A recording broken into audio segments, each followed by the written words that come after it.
Chris Snyder. He says, we are in the legacy sequel area. Some people are liking them. Some people are tired of them.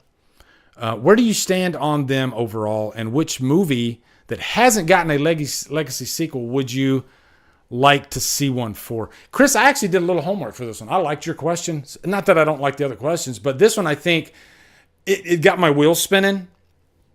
And I came up with 5 movies, and I'm going to cheat a little.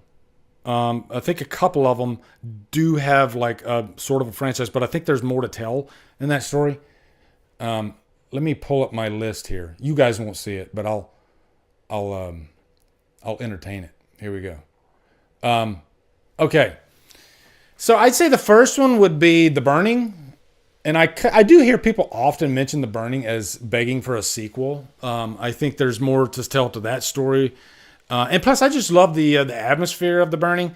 I would be cool with the movie taking place back then, setting it in the 80s, and maybe setting it a couple of years after the first movie. Have any like sequels done that? Usually if they do like a requel movie and they go to the present day, like say 30, 40 years later, you know, instead of, hey, let's make a sequel that's actually feels like it came out 2 years after. You know, and I guess that goes back to being creative. I would love that. And The Burning is just a really cool movie. And I think you got to capitalize on the legend of the kills that The Burning has. I think it has some of the best slasher kills. So, you know, continue that idea of making the kills as even crazier, I guess, than the original one. But there was also like just a really creepy vibe to The Burning, which is nice. So, yeah. It'd be cool if like say they buried all the equipment, and this is just being silly, but what if they made a horror movie and then they buried all the equipment, right? And preserved it underground somewhere, maybe in like a bunker or something like that. And then somebody comes 40 years later and digs out that bunker, pulls out that equipment that's in pristine condition. And so that when they film the movie, it looks exactly like the first movie, like say The Burning. I think that would be freaking awesome. Of course, they have different editing effects and whatnot that you can make it look like that anyway these days. So it's not like you have to do that. But I think that would just kind of adds to the authenticity of it. So, yeah. The first one would be The Burning. Halloween 4.2. Just because I really want that movie. That's for me, okay? That's not for you guys. I really want that Dwight H. Little Halloween 4.2 movie, like really bad. And I think the one thing that I want so bad about it is Rachel. I think Rachel Carruthers would be just, you know, it's cool. And I was talking about this last week and it sounded like I was being a little harsh on Danielle. And you know what? On the flip side of that, you know, God bless her for loving this franchise so much. And I do think it comes from a place of love. I don't think it's a place of greed or anything, you know? I think Danielle's doing fine financially. I think she just loves the franchise so much. And when you see the franchise that you were part of doing so well, you want to be a part of that, right? And so I can't blame her. And there are fans of Jamie Lord out there like me. But Ellie Cornell has been completely silent on this whole thing, which I find extremely interesting. You know, I could like clip this part out. Why haven't we heard from Ellie Cornell? Even Dwight H. Little stated that Ellie's alive and well. And I think Dwight has had conversations with her in the past about coming back. I'm just guessing, but it sounds like it. Like, I think if Dwight wasn't sure, like, you know, I'd like to do this, guys, but I don't know if we can get Ellie back. I think he would probably mention that, right? Don't you think?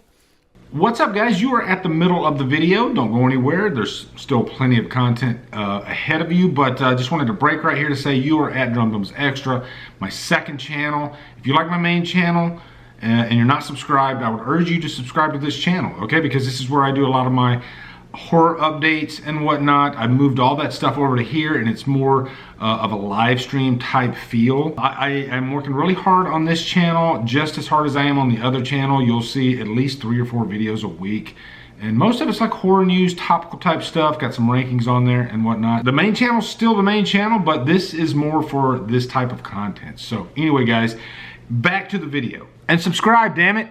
So, I don't know. I think Ellie Cornell is playing it smart too. I really think she is, because I think if you had both of them saying, "Give me the movie," then I think it would get like too much, because it's already too much with how much Danielle's, sticking her nose out for it. Again, God bless her. God bless her. She wants that movie so bad, but Ellie Cornell she's handling this perfectly, I think. Next one, I'll say something newer, Dark Harvest, just because the ending, and I'm not going to spoil it, but as soon as I saw that ending, I was like, give me a sequel to that, please. They set it right up for, they did some nice world building in that movie, and they set it right up for a great sequel to happen. That's a property that kind of begs for a franchise, really. I mean, you could make movie after movie with different characters just based on the idea of Dark Harvest, and it was one of my favorite movies of last year. So I think that would be really fun, actually. Next one, number 4, You're Next. I think You're Next is so beloved by everyone. I rarely ever, and I can't think of any right now, have run across anybody that said they didn't like You're Next. Okay? And sure enough, somebody in the chat's going to tell me they don't like it. But it's just a crowd pleaser of a movie, and it has a nice little twist angle about it. It's unique in that the final girl is pretty much like Rambo, the female Rambo. And it's got 3 killers. It's got this infectious song. So I think there's a lot to the recipe of You're Next that you could carry forward into a sequel and really kind of establish your own franchise. I'm surprised they haven't made You're Next 2 yet. I mean, I think it begs for, and I'm not going to spoil the end again, but I think that's a property like The Strangers that you could easily carry forward, right? Just because of the masks, you could have friends or siblings or whatever that are avenging the deaths of some of the killers. Yeah, I think it could be cool. Ready or Not is a good example. Whoever said Ready or Not, yeah, that's definitely a good choice that I did not put on here, but I am for that. By the way, guys, are you guys excited for Abigail? That trailer looks infectious. That trailer looks really fun. It looks like it's going to have that great horror comedy vibe that Ready or Not had. It looks fun. So, and here's my last one, and I guarantee you guys are not going to expect this, okay? I always like to throw a zinger in there, a doozy. A movie that I think would be that begs for a sequel. You ready for this? It's not what you think. Even when I say it, you're going to be thinking one thing. I'm not talking about that, okay? You ready? Trick or Treat. Nah, not Trick or Treat 2009. Trick or Treat 1986.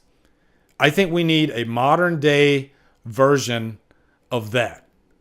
Modern day meaning the music of today. You could do that, right? Because I think Trick or Treat 86 perfectly encapsulated the popular metal music of the 80s.